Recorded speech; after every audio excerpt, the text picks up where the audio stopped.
Government job की तैयारी कर रहे हैं, क्या आपको जीके, जीएस या करंट अफेयर्स में प्रॉब्लम होती है, तो जुड़िए इंडिया के best study platform MJT education से।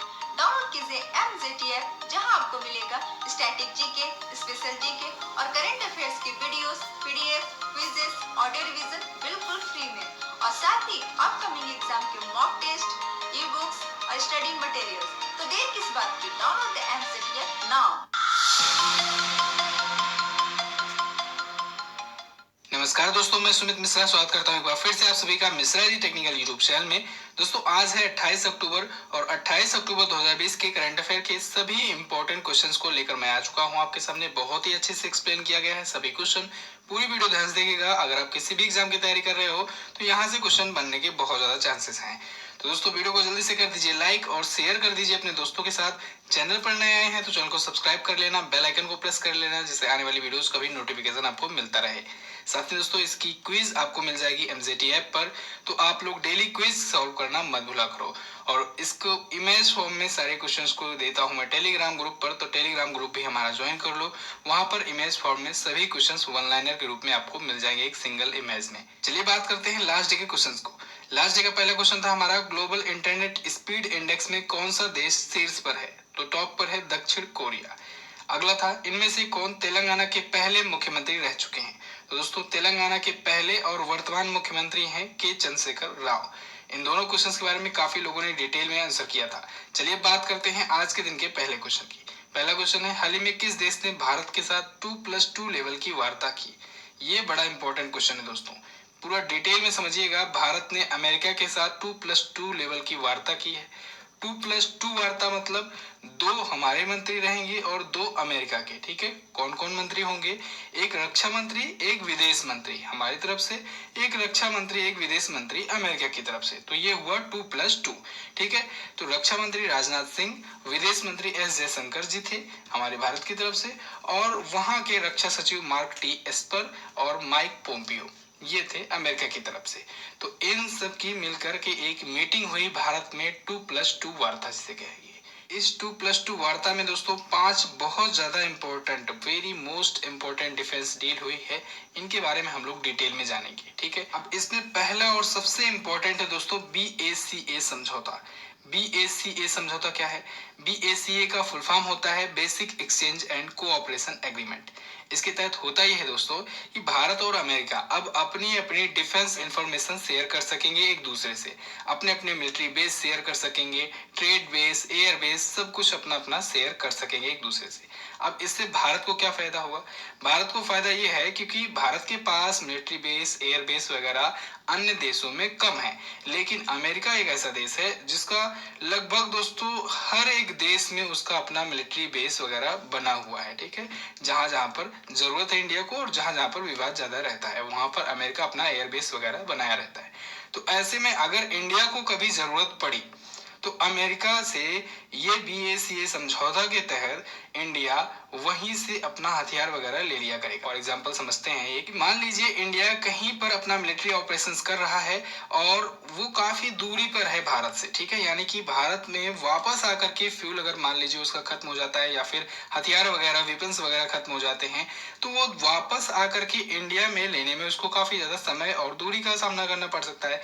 लेकिन अगर वहीं पर आसपास में अगर अमेरिकी मिलिट्री बेस है, एयर बेस है, तो वहीं से अगर उसका फाइटर प्लेन का फ्यूल खत्म हो गया तो वहीं के एयर बेस से, अमेरिका के एयर बेस से वो फ्यूल ले लेगा। साथ ही साथ वहां पर लैंड कराने की भी क्षमता होगी, इसके पास अनुमति होगी बिना किसी राष्ट्रपति या किसी से बात किए हुए। ठीक है, क्योंकि ये डिफेंस डील हुई है, BACA का समझौता हुआ है, तो डायरेक्टली वहां से वो अपना फ्यूल भी भर सकता है, हथियार भी ले सकता है, वहां पर लैंड कर सकता है उसके एयर बेस पर अमेरिका के। ठीक है, उसको वापस से भारत आकर के दोबारा से फ्यूल भरने की जरूरत नहीं पड़ेगी।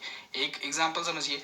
दूसरा एग्जांपल ये कि अगर इसके तहत दोस्तों इंफॉर्मेशन भी शेयर होगी। इंफॉर्मेशन बोले तो अमेरिका क्योंकि बड़ा देश है और उसके पास इतनी ज्यादा सैटेलाइट्स हैं, ठीक है, क्योंकि काफी ज्यादा डेवलप्ड है वो, तो उसके पास बहुत ज्यादा सैटेलाइट्स हैं जो पृथ्वी का चक्कर लगा रही हैं और उसके पास हर एक कंट्री की बहुत ज्यादा डिटेल इंफॉर्मेशन होती है। तो ऐसे में दोस्तों अगर मान लीजिए इंडिया कहीं पर मिलिट्री ऑपरेशंस कर रहा है तो उसको कोई ऐसी जानकारी चाहिए जो उसके पास नहीं है, जो उसकी सैटेलाइट यानी इसरो वगैरह नहीं प्रोवाइड कर पा रहे हैं, तो अमेरिका से इस डिफेंस डील के तहत ऑटोमेटिक ही वो सारी इंफॉर्मेशन शेयर हो जाएगी इंडिया के पास। ठीक है, तो इंडिया को मिलिट्री ऑपरेशंस में काफी ज्यादा हेल्प मिलेगी। तो ये हैं इस समझौते के कुछ बेनिफिट्स। ठीक है, और भी कई प्रकार के बेनिफिट्स हो सकते हैं, आप लोग समझिए एक प्रकार से। मान लीजिए बॉर्डर पर कोई मिलिट्री ऑपरेशन कर रही है इंडिया अगर, तो फिर इतनी ज्यादा सैटेलाइट्स हैं अमेरिका के पास कि उससे बहुत ज्यादा इंफॉर्मेशन मिल जाएगी। अभी लद्दाख वाला मुद्दा ही देख लीजिए, यहाँ पर भी काफी ज्यादा हेल्पफुल हो सकता था अगर ये पहले डिफेंस डील हुई होती तो। ठीक है, इंडिया को इंफॉर्मेशन पहले ही मिल जाती कि कहाँ पर क्या घुसपैठ वगैरह हो रही है। ओके, चलिए ये पहला समझौता हुआ। दूसरा एग्रीमेंट जो हुआ वो था MOU for technical cooperation on earth science, यानी कि अर्थ साइंस से रिलेटेड टेक्निकल कोऑपरेशन भी हुआ है, समझौता हुआ है। ठीक है, अर्थ साइंस को लेकर के, पृथ्वी विज्ञान को लेकर के। अब इसमें भी ये जियोस्फेरिकल साइंस भी हो सकता है, जियोस्फेरिकल डाटा शेयर करना एक दूसरे से, जियोग्राफिकल डाटा शेयर करना, ये भी इसी एग्रीमेंट के तहत आएगा। अगला है अरेंजमेंट एक्सटेंडिंग द अरेंजमेंट और न्यूक्लियर कोऑपरेशन। न्यूक्लियर कोऑपरेशन यानी परमाणु समझौतों पर भी जो अरेंजमेंट पहले से हुआ था, जो एग्रीमेंट, उसको और ज्यादा एक्सटेंड किया जाएगा। Agreement on postal services, postal services पर भी एग्रीमेंट किया गया है। Agreement on cooperation in Ayurveda and cancer research, Ayurveda और कैंसर रिसर्च पर एग्रीमेंट किया गया, समझौता किया गया। तो ये तो थी दोस्तों भारत और अमेरिका के बीच में जो अभी 27 अक्टूबर को 2+2 लेवल की वार्ता हुई, मीटिंग हुई, उससे जुड़ी इंफॉर्मेशन। अब अमेरिका आया है, अमेरिका के बारे में जानिए। अमेरिका ये रहा मैप में। वाशिंगटन डीसी यहाँ की राजधानी है, जहां पर IMF का हेडक्वार्टर और वर्ल्ड बैंक का हेडक्वार्टर है। डॉलर यहाँ की करेंसी है। डोनाल्ड ट्रंप 45वें यहाँ के प्रेसिडेंट हैं और ये हैं किस पार्टी से? रिपब्लिकन पार्टी से। यहाँ की संसद का नाम होता है कांग्रेस। विश्व की सबसे बड़ी अर्थव्यवस्था है यहीं पर, और यहाँ पर होने वाले हैं दोस्तों चुनाव। रिपब्लिकन पार्टी और डेमोक्रेट पार्टी से यहाँ पर होंगे चुनाव। ठीक है, नेक्स्ट बात करते हैं। डाक विभाग ने 24 अक्टूबर को किसके स्थापना दिवस पर स्मारक डाक टिकट जारी किया? तो अभी हाल ही में भारतीय डाक विभाग ने दोस्तों 24 अक्टूबर को UNO, यूनाइटेड नेशन ऑर्गेनाइजेशन के स्थापना दिवस पर स्मारक डाक टिकट जारी किया है। आपको याद होगा यूनाइटेड नेशन ऑर्गेनाइजेशन डे के बारे में अभी मैंने कुछ ही दिन पहले आपको बताया था। 24 अक्टूबर को ये मनाया गया। इस बार इसकी 75वीं वर्षगांठ थी। कौन सी? 75वीं इस बार इसकी वर्षगांठ थी। 1945 में हुई थी स्थापना, क्योंकि 24 अक्टूबर के ही दिन। ठीक है, तो इसी वजह से 24 अक्टूबर को ही मनाया जाता है संयुक्त राष्ट्र दिवस। तो उसी के 75वीं स्थापना दिवस पर डाक विभाग ने एक स्मारक डाक टिकट जारी किया है, जो कि आपको इमेज में दिख रहा है। यूएनओ का हेडक्वार्टर है दोस्तों न्यूयॉर्क में, और एंटोनियो गुटरेस ये हैं इसके वर्तमान में महासचिव। नेक्स्ट, हाल ही में किस केंद्रीय मंत्री ने ई धरती जियो पोर्टल लॉन्च किया?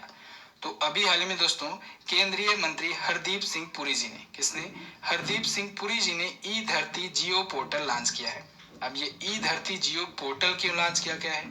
इसका क्या उद्देश्य है? इसका मेन पर्पस यही है दोस्तों कि जो नक्शे और पट्टे की जो जमीन होती है, आवासों की जो होते आवास होते हैं, विरासत की जो इमेजेस होती हैं, इन सभी को कलेक्ट किया जाए और इनकी एक जियोग्राफिकल इंफॉर्मेशन सिस्टम बनाया जाए। इससे क्या होगा? इससे जो दोस्तों प्रॉपर्टी सर्टिफिकेट होता है उसको और ज़्यादा एडवांस बनाया जा सकेगा और ज़्यादा एक्यूरेट बनाया जा सकेगा। तो जिस भी व्यक्ति की जो भी प्रॉपर्टी होगी उसको प्रॉपर्टी सर्टिफिकेट प्रोवाइड किया जाएगा, उसमें उसकी प्रॉपर्टी से जुड़ी डिटेल इंफॉर्मेशन होगी। तो वो सारी इंफॉर्मेशन इसी पोर्टल पर होगी, ई धरती जियो पोर्टल पर। इसी वजह से ये पोर्टल लॉन्च किया गया है। किसने लॉन्च किया है? आवास और शहरी मामलों के मंत्री हरदीप सिंह पुरी जी ने। नेक्स्ट बात करते हैं। अगला, किस मंत्रालय द्वारा life in miniature project launch किया गया? तो अभी हाल ही में दोस्तों संस्कृति मंत्रालय के द्वारा, किसके द्वारा? संस्कृति मंत्रालय के द्वारा life in miniature project launch किया गया है। एक्चुअली में दोस्तों ये प्रोजेक्ट लॉन्च करने में दो और संस्थाएं सहयोग दी हैं।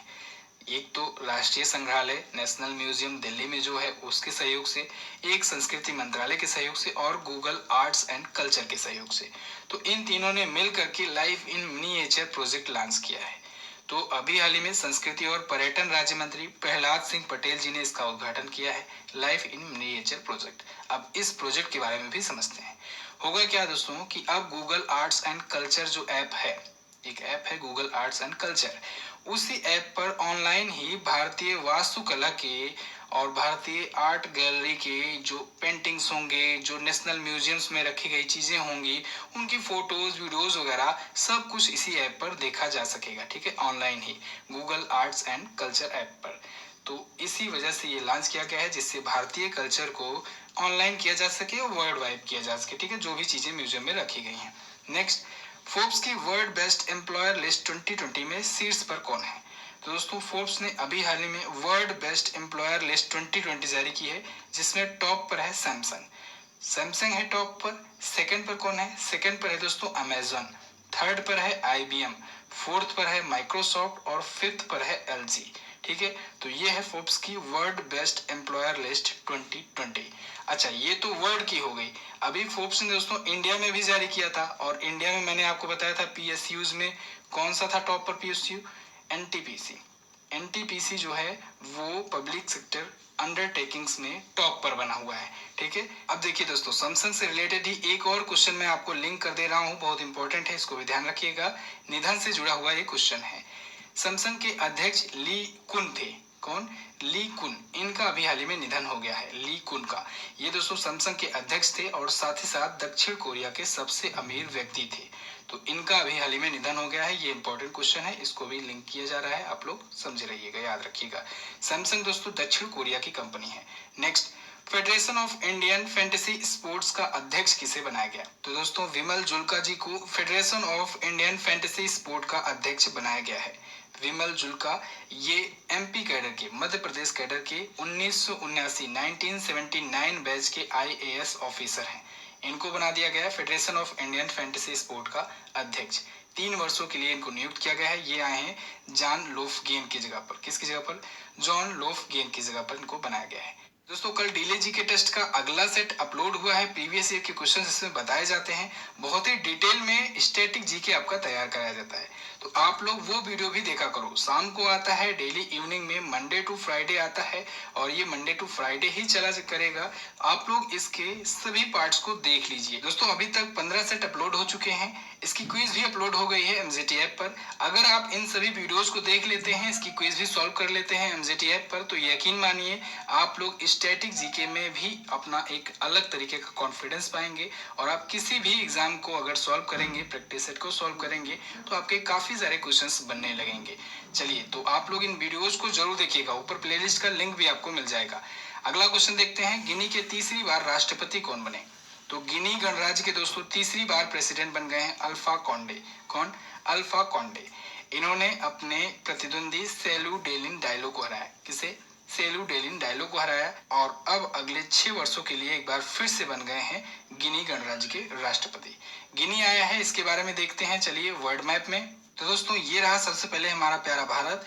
यहाँ से आएंगे हम लोग अफ्रीकन कॉन्टिनेंट में, क्योंकि गिनी जो है वो अफ्रीकन कॉन्टिनेंट की एक कंट्री है। यहाँ पर मिलेगी आपको गिनी। ये रहा गिनी गणराज्य। ठीक है, गिनी की राजधानी होती है कोनाक्री। क्या? कोनाक्री होती है गिनी की राजधानी। यहाँ की करेंसी होती है गिनियन फ्रैंक। क्या? Guinean Frank. और यहाँ के प्रेसिडेंट एक बार फिर से बन गए हैं अल्फा कॉन्डे। क्लियर? दोस्तों अगर आपको वीडियो पसंद आया करे तो वीडियो को प्लीज लाइक और शेयर जरूर कर दिया करो। आप लोग लाइक और शेयर करके अपना सपोर्ट हमें जरूर दिखाया करो। वीडियो को अपने सभी दोस्तों के पास शेयर जरूर किया करो। जो भी आपके पास स्टडी रिलेटेड ग्रुप हो, चाहे फेसबुक पर, चाहे व्हाट्सएप पर, चाहे टेलीग्राम पर, आप लोग शेयर जरूर कर दिया करो। आप लोग शेयर करोगे, सपोर्ट दिखाओगे, तो हमें भी थोड़ा सा और अच्छा लगेगा, कॉन्फिडेंस मिलेगा आपको और अच्छे तरीके से समझाने के लिए। तो आप लोग प्लीज वीडियो को शेयर और सपोर्ट जरूर किया करो। चलिए बात करते हैं अगले क्वेश्चन की। हाल ही में जापान ने कब तक शून्य कार्बन उत्सर्जन करने की घोषणा की? तो जापान ने दोस्तों 2050 तक शून्य कार्बन उत्सर्जन करने की घोषणा की है, जीरो कार्बन एमिशन की घोषणा की है। इसने अपना लक्ष्य रखा है कि 2050 तक ये 80% तक का कार्बन एमिशन कम कर देगा। ठीक है, और साथ ही अब कार्बन एमिशन का जीरो कार्बन एमिशन की तरफ बढ़ेगा। तो जापान ने ये घोषणा की है। जापान के बारे में हम लोग जान लेते हैं। जापान देख लीजिए मैप में, ये रहा जापान। जापान की राजधानी है टोक्यो। यहाँ की करेंसी होती है येन। यहाँ की संसद है डायट, और यहाँ को उगते हुए सूर्य का देश भी कहा जाता है। जापान के प्राइम मिनिस्टर हैं योशिहिदे सुगा, जो अभी हाल ही में शिंजो अबे की जगह पर आए हुए हैं। ठीक है, शिंजो अबे ने इस्तीफा दिया था। नेक्स्ट, हाल ही में ICICI बैंक ने किस देश में अपना परिचालन बंद किया? तो आईसीआईसीआई बैंक ने दोस्तों श्रीलंका में अपना परिचालन बंद कर दिया है। श्रीलंकाई मौद्रिक प्राधिकरण यानी श्रीलंकन मॉनेटरी अथॉरिटी से मंजूरी मिल गई है इसको, और श्रीलंका में अपना इसने बैंकिंग ऑपरेशन बंद कर दिया है आईसीआईसीआई बैंक ने। ठीक है, तो श्रीलंका में इसके लाइसेंस रद्द करने को मंजूरी मिल चुकी है। चलिए, श्रीलंका आया है, श्रीलंका के बारे में भी जान लेते हैं। श्रीलंका की राजधानी दोस्तों होती है श्री जयवर्धने पुराकुट्टी। श्रीलंका देख लीजिए मैप में, भारत के दक्षिण में स्थित है। प्रधानमंत्री हैं यहाँ के महिंदा राजपक्षे। गोटाबाया राजपक्षे इन्हीं के छोटे भाई हैं जो कि हैं प्रेसिडेंट यहाँ के। श्रीलंकन रुपया होती है यहाँ की मुद्रा। पार्लियामेंट है यहाँ की संसद का नाम। अगला है 27 अक्टूबर से 2 नवंबर 2020 तक कौन सा साप्ताहिक दिवस मनाया गया? तो दोस्तों 27 अक्टूबर से 2 नवंबर 2020 तक सतर्कता जागरूकता सप्ताह मनाया जा रहा है। क्या मनाया जा रहा है? सतर्कता जागरूकता सप्ताह 2020 मनाया जा रहा है 27 अक्टूबर से 2 नवंबर तक। प्रत्येक वर्ष ये सरदार वल्लभ भाई पटेल जी के जन्म दिवस पर मनाया जाता है सप्ताह भर तक। ठीक है, अच्छा याद रखिएगा, सरदार वल्लभ भाई पटेल जी की जयंती होती है 31 अक्टूबर को, तो 31 अक्टूबर को मनाया जाता है राष्ट्रीय एकता दिवस, लेकिन उस वीक पर मनाया जाता है सतर्कता जागरूकता दिवस। ठीक है, उस सप्ताह तक। चलिए, इसकी थीम भी रखी गई है। क्या है थीम? इसकी थीम है विजिलेंट इंडिया प्रॉस्पेरस इंडिया, यानी सतर्क भारत समृद्ध भारत। सीवीसी द्वारा मनाया जा रहा है। सीवीसी के बारे में जान लेते हैं, सेंट्रल विजिलेंस कमीशन के बारे में, यानी केंद्रीय सतर्कता आयोग के बारे में। इसके अध्यक्ष हैं दोस्तों संजय कोठारी जी। 1964 में इसकी स्थापना हुई, नई दिल्ली में है इसका हेडक्वार्टर। अध्यक्ष बोले तो केंद्रीय सतर्कता आयुक्त। ठीक है, सेंट्रल विजिलेंस कमिश्नर। नेक्स्ट बात करते हैं, किस देश ने मास्क न पहनने वालों को कोई सेवाएं न देने की घोषणा की? तो दोस्तों बांग्लादेश सरकार ने घोषणा की है अपने देश में कि जो उनके देश में मास्क नहीं पहनेगा उसको कोई भी सर्विस नहीं दी जाएगी, यानी नो मास्क नो सर्विस की घोषणा की गई है। मास्क ना पहनने वालों को कोई सेवाएं नहीं दी जाएगी, साथ ही साथ उनको कहीं पर भी एंट्री नहीं मिलेगा, किसी भी ऑफिस में एंट्री नहीं दी जाएगी। कोविड-19 के संक्रमण को कम करने के लिए दोस्तों बांग्लादेश में ऐसा किया गया है, नो मास्क नो सर्विस की घोषणा की गई है। साथ ही साथ ये भी कहा गया है कि कोई भी दोस्तों ऑफिस हो उस पर सामने बोर्ड लगाना होगा नो मास्क नो सर्विस का। ठीक है, आपको याद होगा कल ही मैंने आपको बताया कि बांग्लादेश ने $500 मिलियन की मांग की है, सहायता मांग की है वर्ल्ड बैंक से।